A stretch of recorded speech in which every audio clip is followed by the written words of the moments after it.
With the new administration now reviewing the AUKUS agreement between Australia, the United Kingdom, and the United States, news is coming out that Australia might be in the market to purchase Mogami Class Frigates from Japan. This would be a smart move. And those reports are just days old. And as we see here with the AUKUS being looked at, the reassessment comes as the Trump administration presses allies across the globe to increase defense spending. Under the current scope of AUKUS agreement, the U.S. and the U.K. would help the Royal Australian Navy develop, construct, and maintain an indigenous nuclear-powered submarine fleet. But the new nuclear submarine design, a joint UK-Australian effort dubbed SSN AUKUS, won't come online until the 2040s. In the meantime, the U.S. would sell several of its Virginia-class attack boats to Canberra starting in the 2030s, while Australia develops its own nuclear submarine infrastructure and workforce. The current parameters of the deal would allow Australians to buy up to 5 Virginia-class boats. Canberra is already slated to buy 3 boats from the United States, 2 Block 4 Virginia-class submarines that are already in U.S. Navy service, and a new Block 7 boat. The AUKUS deal has received bipartisan support in Congress as the U.S. seeks to counter China's ambitions in the Indo-Pacific region. And AUKUS is a very strategic partnership, one that needs to go forward. But it's not going to be until the 2040s until they start getting their boats. The late 2030s, maybe. The problem is the United States can't produce warships of its own. So as you look towards the frigate deal, it opens up the possibility in my mind of another deal. Why not talk to Japan about its submarines? So right now, we have this interest in the Mogami Class Frigate, one of the most capable frigates in the world today.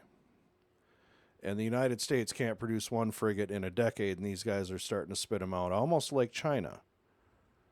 So let's take a look at Australia's news covering this story. Well, the Australian government is currently considering acquiring Japanese frigates to replace the Anzac-class frigates. And investigations reporter Jonathan Lee is on the ground for us for a special report from Japan. Danica, ship launches aren't my normal round, but I want to put something into context for your viewers. Almost 20 years ago, Mitsubishi stopped manufacturing vehicles in Australia. A lot has changed in that time. Now, Mitsubishi Heavy Industries, together with the Japanese government, are lobbying our government to win a lucrative defence contract that could see it construct nearly a dozen frigates that our Navy desperately needs. For a ship launch, you might expect more fanfare, but Japan is turning out its Mogami-class frigates at a rate of 2 a year.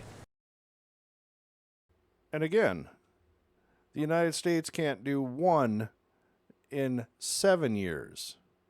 He's about to be 3 frigates a year, and the United States can't do 1. Our Constellation class frigate is so far behind schedule, it's now some point in 2029 that we're expected to get our first prototype, and the keel was laid in 2021. Does that make you feel good about that AUKUS deal, Australia? I'd be paying close attention to what Sky News is saying. Soon, it will be 3. Sky News is a guest of the Japanese government. We're given a tour of Mitsubishi Heavy Industries' 150-year-old shipyard in Nagasaki, a yard targeted by the second atomic bomb.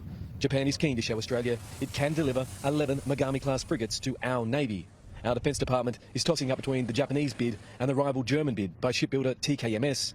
The first 3 ships would be built overseas, the first arriving from 2029, the rest built in Western Australia. The truth is our Navy needs fresh legs and firepower. Our 3 frontline destroyers require upgrading, our 7 remaining Anzac-class frigates are fragile and outdated. Our resupply ships are new but broken, our 6 Hunter-class frigates will be late, undergunned and over budget, leaving our government to now decide on who will build our 11 multi-purpose frigates and 6 unmanned vessels sometime off in the future. Atsushi Yoshioka is the senior project manager of the team trying to woo our government. What do you think about potential changes? The Australian government is notoriously a difficult buyer. Oh, really? And we think they should do like that. So leave it as it is what you're saying? I think so. Yeah. That is a good thing for them to get early as possible for that. So if they want to get it in the water as quickly as possible, leave it alone. Yeah, I think so. Yeah, off the shelf is a good thing for them. So off the shelf. Off the shelf. Off the shelf is a good thing for them. Yeah, I think so. I think off the shelf is good also. I think off the shelf would be good for the United States when it comes to buying frigates from the Japanese. I think we should be buying Mogamis right now. They can at least produce them. We can't produce anything. Former PM Tony Abbott says rejecting the Japanese bid wouldn't damage our relationship with Japan, but it would raise serious questions. I don't think it would break the relationship, but it certainly would be a great disappointment. And they would be thinking, as I am, what's the hesitation? Our priority needs to be just getting a ship. I'm not convinced that we will end up building 8 in Australia. I would like to see that. Continuous shipbuilding in Australia is critical to our ability to respond to a conflict. Naval war is a war of attrition, so we need to be able to build ships and repair ships in a conflict. But our priority right now is getting ships. I think the main risk we should be considering right now is which of the capabilities can we integrate into the fleet as quickly as possible. Not which is the best capability, not which is our strategic relationship. It's which one can we actually get into the fleet, commonality and sustain. Japan's argument is tell us how many you want and when you want them. Danica, our government is hoping to decide between the German and the Japanese bids by Christmas. But with defence officials stating that we no longer have a 10-year warning time before potential conflict, perhaps the bigger question is, did we lose those 10 years or did we perhaps waste them?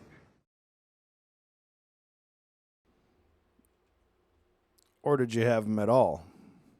Because the Chinese they are playing for keeps. Now, this is a second report from the same reporter. Is slightly different. I'm going to play it for you. But what's obvious is that the United States would not be able to provide a lot of these ships. And like she said, it's the ability to quickly integrate capabilities. And it can't be lost on anybody that Japan, as opposed to Germany, you're building a relationship with a regional neighbor, a regional power, who you already have a great relationship with, and this only makes it better. The Defence Minister has given our government a public nudge as it seeks to sell Australia on the benefits on a fleet of its frigates. As Jonathan Lee reports, Japan is worried conflict in the region could see it lose access to our minerals and resources. Few nations have been scarred by war more than the Japanese.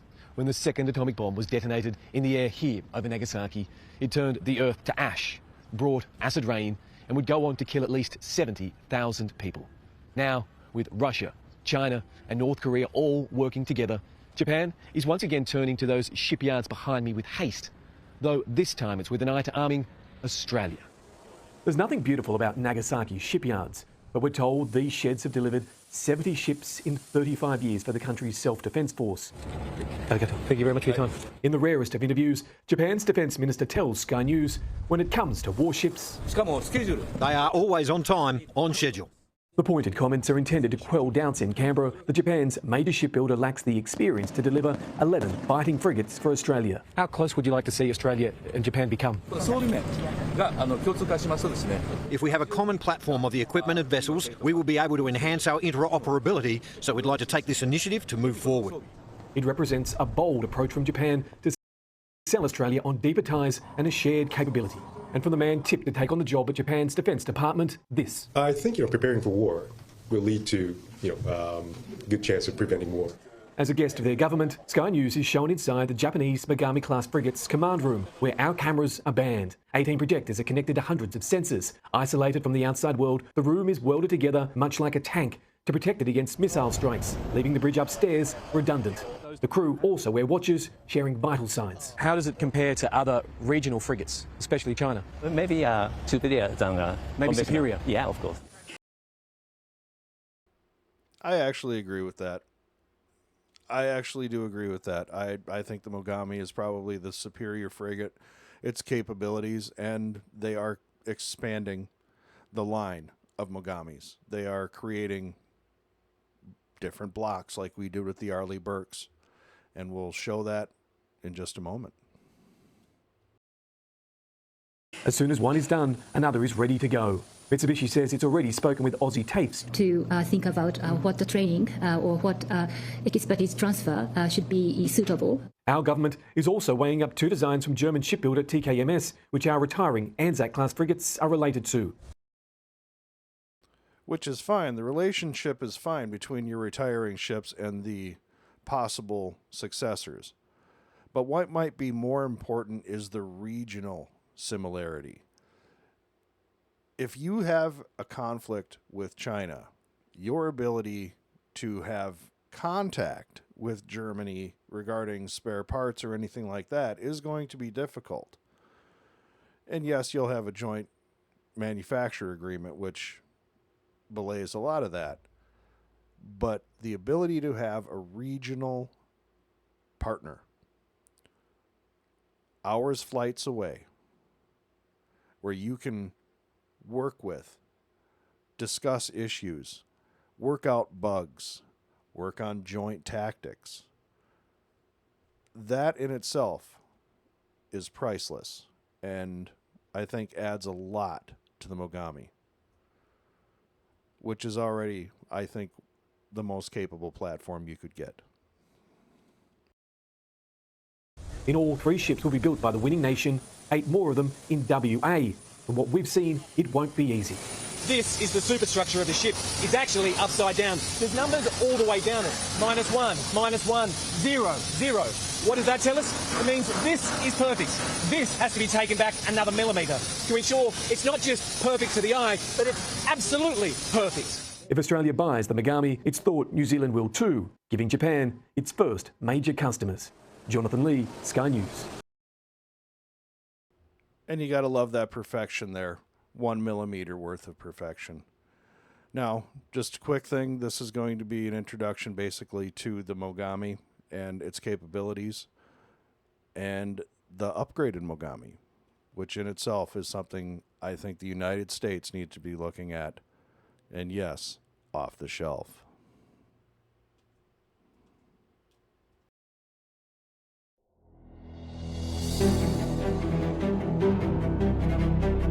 Japan's high-technology Mogami Class frigates seek a delicate balance that reduces cost and crew size while providing a modest solution for 21st century requirements. Previously known as 30DX and later 30FFM, the Multimission program was announced in August 2017. The first 2 ships were ordered in 2018 and cost significantly less than $500 million each, with reports estimating a price tag between $370 million and $410 million per frigate. The initial warships, the Mogami and Kumano, are numbered FFM-1 and FFM-2 and were laid down in fall 2019. The Mogami was built at Mitsubishi Heavy Industries in Nagasaki, along with most of her subsequent sisters.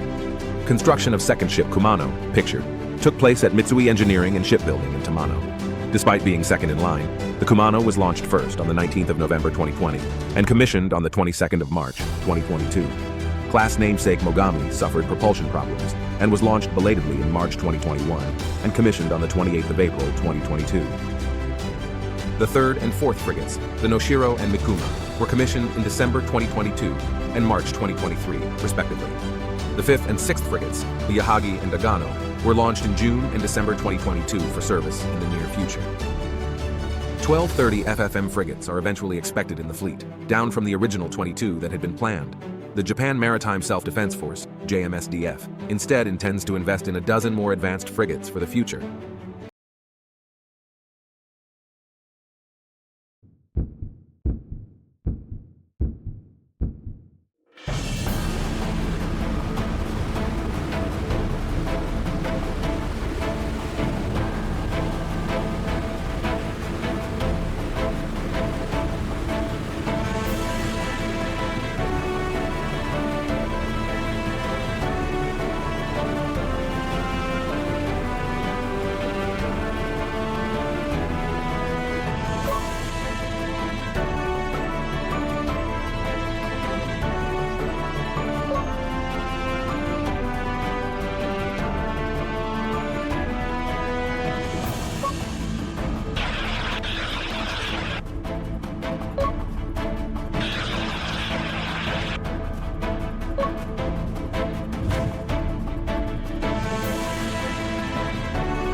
As we move into a review of AUKUS and the interest in the Australian government in new frigates, it is a definite smart move to think of Japan, to look towards Japan.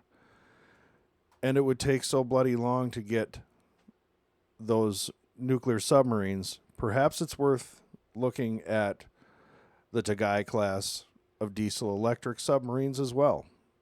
Lithium batteries rather than lead acid. This provides the self-defense force with the most advanced underwater performance of any submarine force in the world, short of nuclear.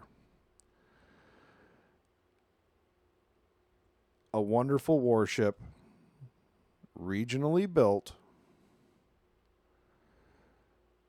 The class is robustly armed, sporting 6 533mm torpedo tubes. The class can shoot both Type 89 heavyweight torpedoes as well as Harpoon anti-ship missiles.